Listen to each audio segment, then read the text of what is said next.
Hello friends, welcome to Srila foods. నేను మీ శ్రీలత. ఈరోజు మన వీడియో వచ్చేసి బ్రౌన్ ఆనియన్స్ ఎలా ప్రిపేర్ చేసుకోవాలి ఈజీగా. ఇవి బిర్యానీలోకి అండ్ హలీంలోకి చాలా టేస్టీగా ఉంటాయి అండ్ వెరీ ఈజీ కూడా. ప్రాసెస్ ఏంటో చూద్దాం. ఇలా ఆనియన్స్ తీసుకొని శుభ్రపరచుకొని వీటిని చాకు సహాయంతో కానీ లేదా స్లైసర్ తోటి కానీ సన్నగా కట్ చేసుకోవాలి పీసెస్లా. నేనైతే ఇక్కడ స్లైసర్ తీసుకున్నాను. సో ఈ స్లైసర్ తోటి మనం పీసెస్ చేసుకుందాము ఆనియన్స్ అన్నీ కూడా.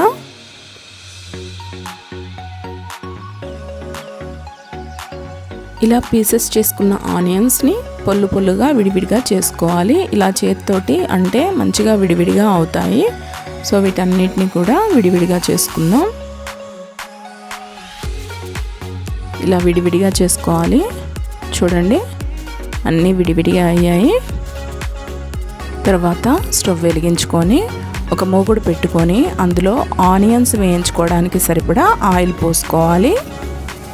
ఇప్పుడు ఆయిల్ హీట్ అయిన తర్వాత కొన్నిగా ఆనియన్స్ వేసుకొని వేయించుకోవాలి. ఒకేసారి వేయకూడదు ఆనియన్స్.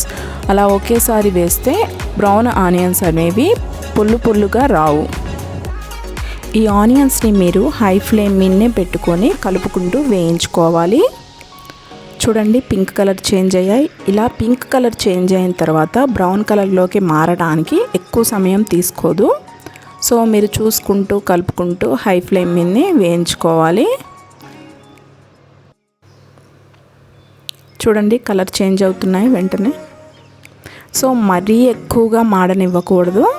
కొంచెం బ్రౌన్ కలర్కి చేంజ్ అవ్వగానే తీసేసేయాలి.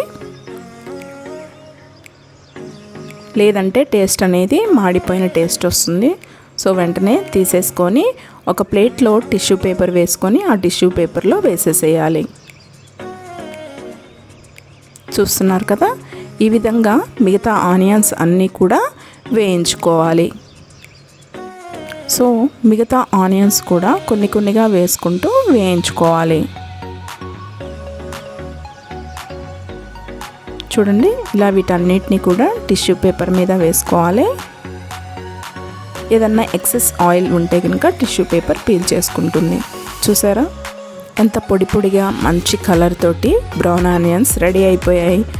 సో మీకు కనుక ఈ వీడియో నచ్చినట్లయితే please click the like button. మరిన్ని రెసిపీస్ కోసం please subscribe to my channel and share to your friends. Thanks for watching my video. Bye. See you in next video.